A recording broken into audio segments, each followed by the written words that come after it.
was followed in 2 to 5 years. All but the Dixon study began enrolling patients after publication of the SOS and ADDICT cohort studies. All the patients in the Liang study, Taiwan presumably had a BMI of less than 35, as their average pre-op BMI was 30. None of the patients in the Negroni study from Rome had a BMI less than 35. Furthermore, laparoscopic adjustment banding was used in several of these trials. And each one of these RCTs, surprise, confirmed the case series in cohort studies, even in those previously resistant to medical management. It was like reinventing the wheel, and I don't think the wheel was ever subjected to an RCT. There were 110 patients in these RCTs who did have a BMI of less than 35. All the studies found significantly better outcomes in these type 2 diabetes patients in the surgical arm.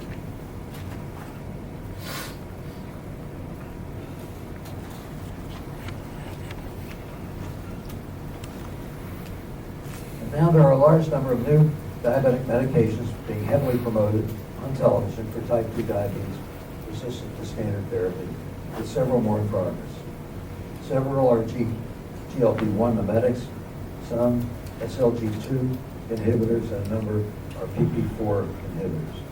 The ones most frequently advertised are Trulicity, a weekly injectable, and Jardiance, a daily pill. They are all very expensive.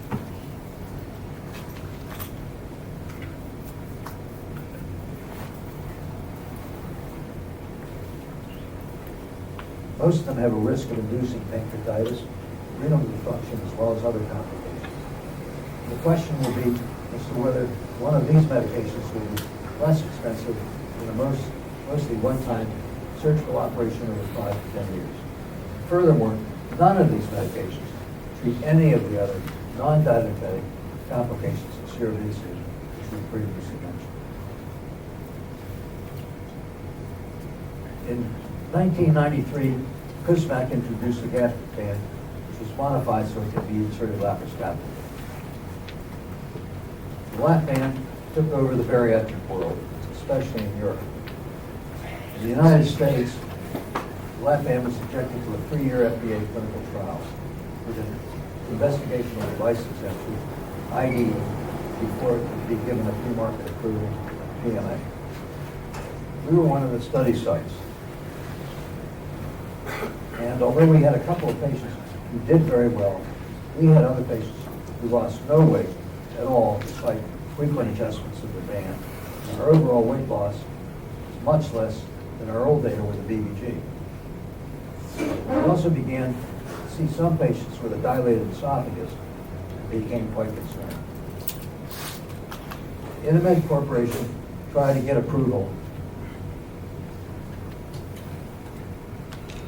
from the FDA after only 2 years of an agreed-upon 3-year trial.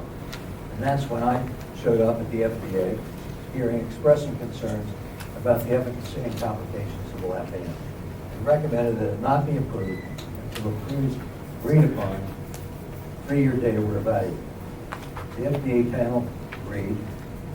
That did not certainly endear me to the device company. However, the next year, in 2001, the lap band was somehow given a PMA despite the absence of another formal safety ban. A few years later,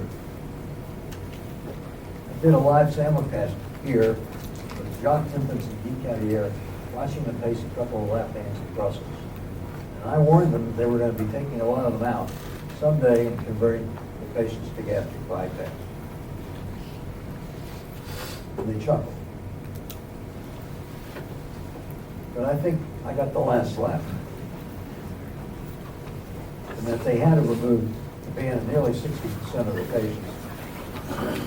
They no longer recommend it. Most surgeons have abandoned the band, primarily because of inadequate weight loss, but also because of problems with band erosion, esophageal dilatation, and port site problems, as well as the availability of the sleeve gastrectomy.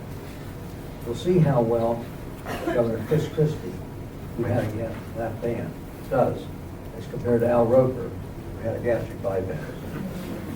It is clearly the safest but least effective of all the bariatric operations. We published the first study of conversion from a band to a gastric bypass.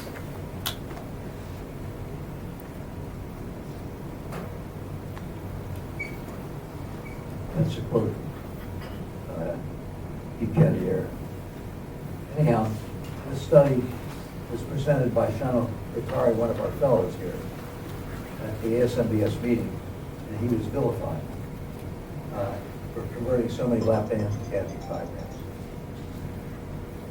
Despite the company's advertising reversibility as one of its benefits, taking a band out for whatever reason and converting to another bariatric procedure is much more complicated and risky than a primary effective operation. For taking the band out and doing nothing leaves the patient with 2 operations and no weight loss. And I thought advertising its reversibility was unnecessary. Toward the end of my clinical career, Just to have it.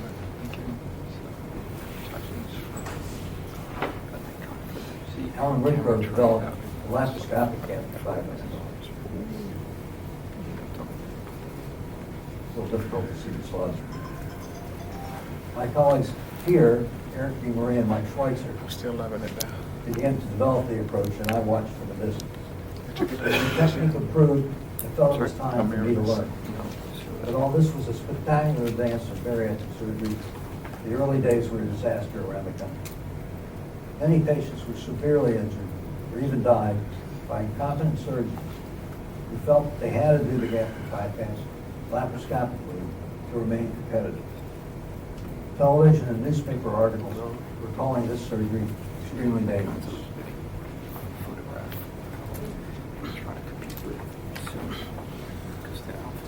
Thanks to Walter Corey's and others,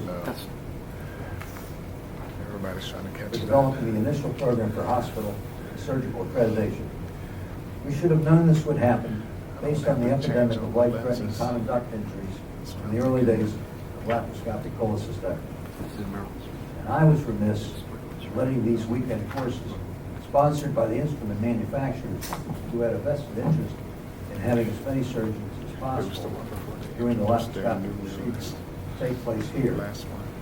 View this as another one of my major areas. Now we have accredited minimally invasive fellowships throughout the You don't country have that shutter. and have the American College of Mirror Surgeons cooking up inside and like that. BSBQIP That's the program. noise.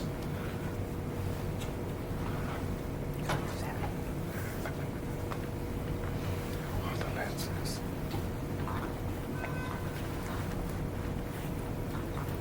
Although the gastric bypass is a great operation, there are several major downsides. The risks of a leak or an internal hernia, which, when recognized promptly, are easily fixed. And other risks include hypoglycemia and Wernicke-Korsakoff encephalopathy. So it's not a free ride.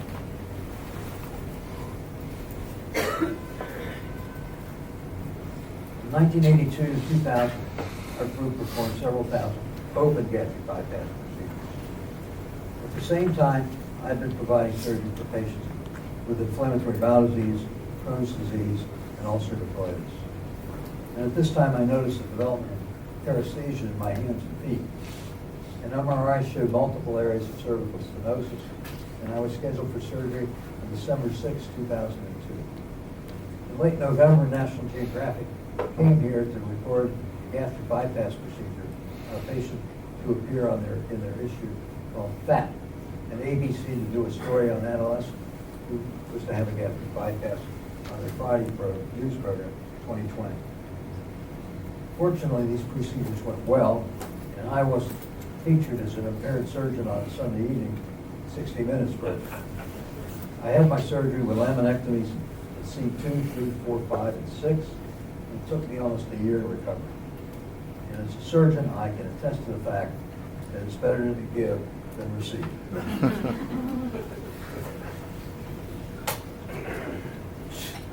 This is the patient featured in National Geographic with her standing by her new Ford Mustang. She had lost all that weight. About the time I retired, the ASBS, now the ASMBS,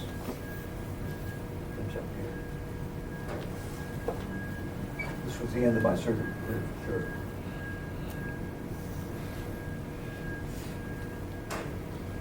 At the time I retired, the ASMBS had decided to publish its own journal. The previous one was owned and edited by one individual, and the ASMBS received no income. I was given the opportunity of becoming the editor-in-chief of Surgery for Obesity and Related Diseases, affectionately known as SWORD, giving me the opportunity to remain clinically active in my field of interest after retiring. To my pleasant surprise, the journal did better than I could have ever imagined. We published every other month.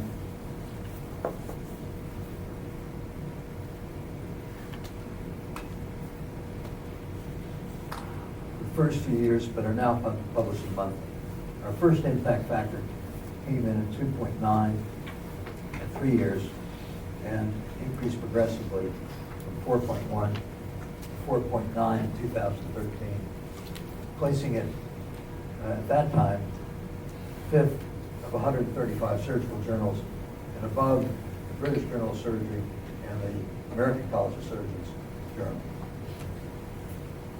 But our impact factor has fallen back because we're now publishing more articles, and it just works through a mathematical formula. The number of articles we are seeing has progressively increased to more than 600 per year, with many coming from overseas because of the high impact factor. We are now completing our 15th year of publication, and I'm grateful to the ASMBS for having given me this opportunity and sticking with me, and I also welcome Ralph Rosenthal as co-editor this year.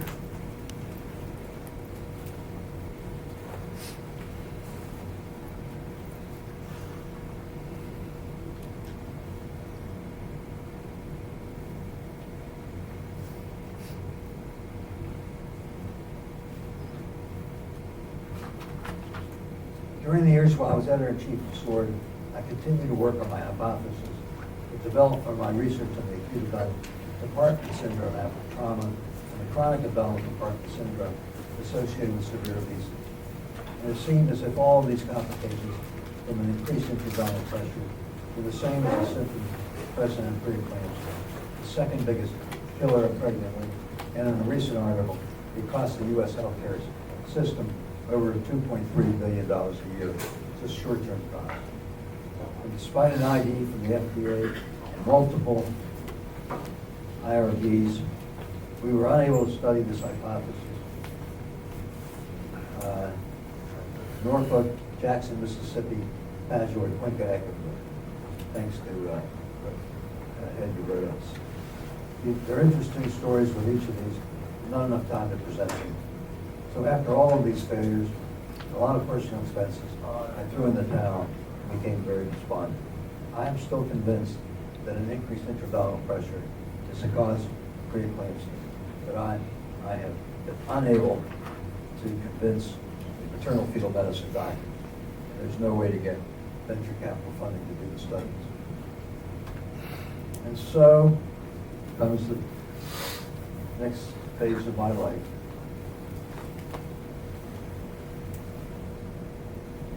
I decided to hang a bird feeder from one of my windows of the kitchen. I'd done it several years ago in the other window without a problem. But this time I had a big problem and fell 14 feet, fortunately landing in my dog's excrement area, but not on his excrement and not on concrete.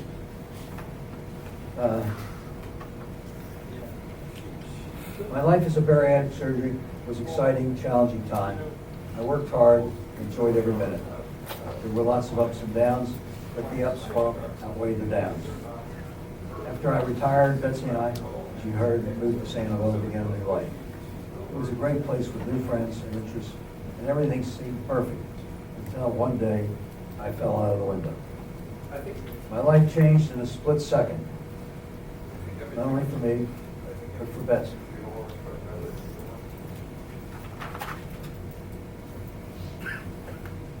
I was airlifted to the ICU at Fort Myers, where I spent 10 days, then Learjet to Shepherd Rehab Center in Atlanta for 3 months, While there, I developed a severe UTI with an episode of septic shock and another stay in the ICU for 10 days. After a couple more UTIs, a couple of attacks, C. difficilitis, a fecal transplant, which I should tell you works, I was reminded that the solution to pollution is dilution, and I started drinking a lot of water to keep from having UTIs. I had a partial C6 injury and a first injury at T5. Slowly I learned to move my arms and hands, although my hands are still very weak. I could not move my legs at all. And I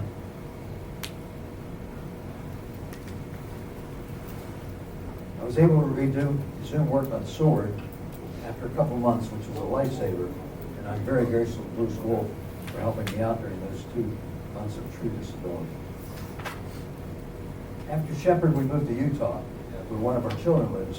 We started therapy at the University of Utah, which wasn't very good. And we found another place in Salt Lake City called NeuroWorks, a wonderful physical therapy. And I recommend to you a TED Talk by Frank Hull, who was an OBGYN guy, and went home after work one day, his trampoline fractured him. He did a flip and missed it, fractured C4, and he is now up and walking and founded this center at NeuroWorks. We both found a psychologist who was very, very helpful to us. We stayed in Utah almost a year, and then moved back to Sanibel 1 year ago. I was nervous about coming back for rehab because we were leaving state-of-the-art facilities. Amazingly enough, Betsy found a physical therapist.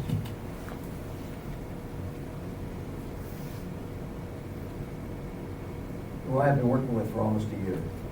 He was the first person to start working with my legs, and most importantly, they are beginning to move. He gave me hope. And I've learned that life is precious and never to be taken for granted. We need to be aware of how fragile our lives really are. During these 3 years, I've experienced so many emotions: anger, guilt, depression, hopelessness, and more. I've learned that suffering is everywhere. And like Betsy says, if you think you have problems, just look around.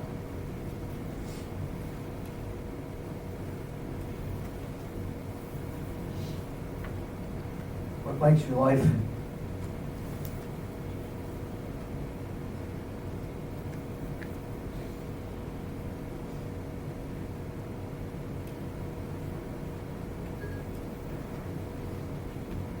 What makes your life truly worthwhile are the people with who love you and who you love.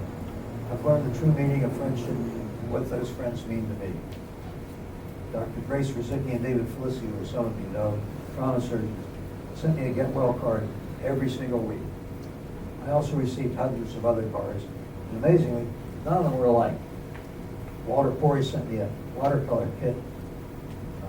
Bob Brodlin has called me every week, and Phil Shower checks in with me often. And another couple friends from grade school have come to Naples every Saturday for lunch.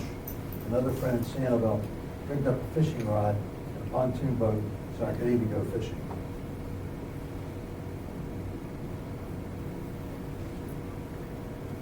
I learned that no matter what life throws your way, you have a choice. You can either accept it, do nothing, or you can change your situation and work for change. I've decided to do the second. Believe me, it has been much harder than working every other night as a trauma surgeon and all the other time spent doing surgery and taking care of my patients. I learned what it is like to be a patient. Fear and uncertainties, not being sure what's going to happen and what will be the result. Be thankful for the little baby steps of progress. When I was able to take my first step to about a ½ inch, we were so excited that we went to Dairy Queen.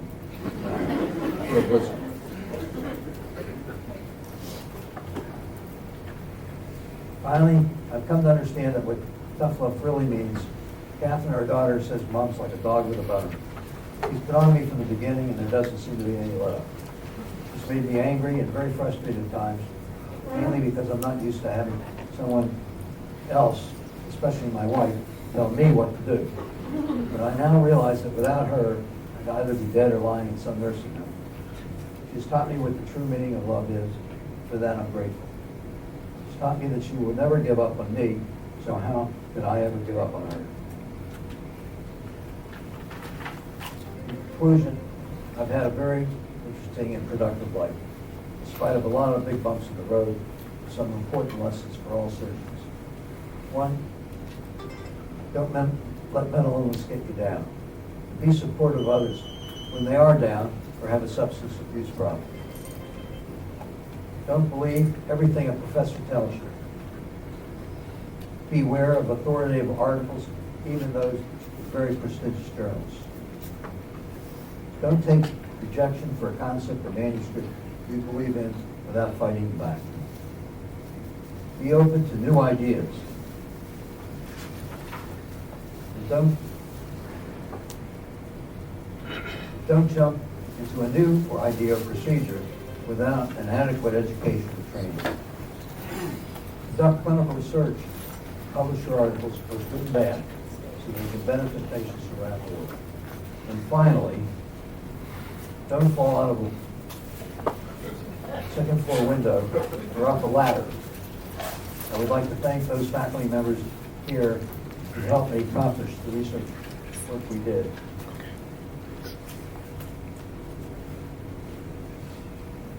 It's my family.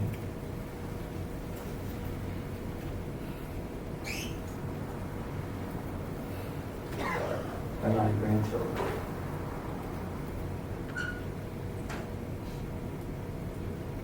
And any day you see the sun rising, that's a good day.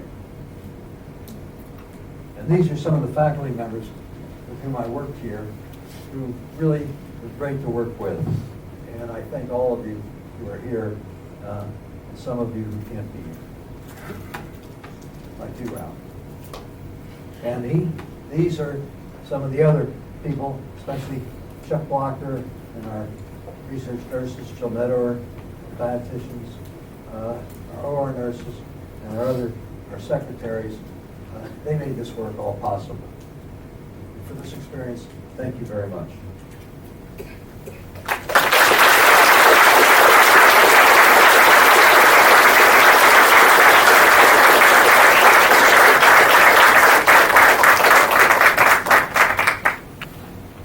I apologize for the disruption.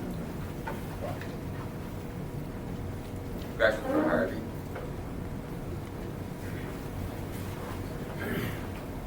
Harvey, thank you very much. Sorry to have you here. I see you all at the breakfast.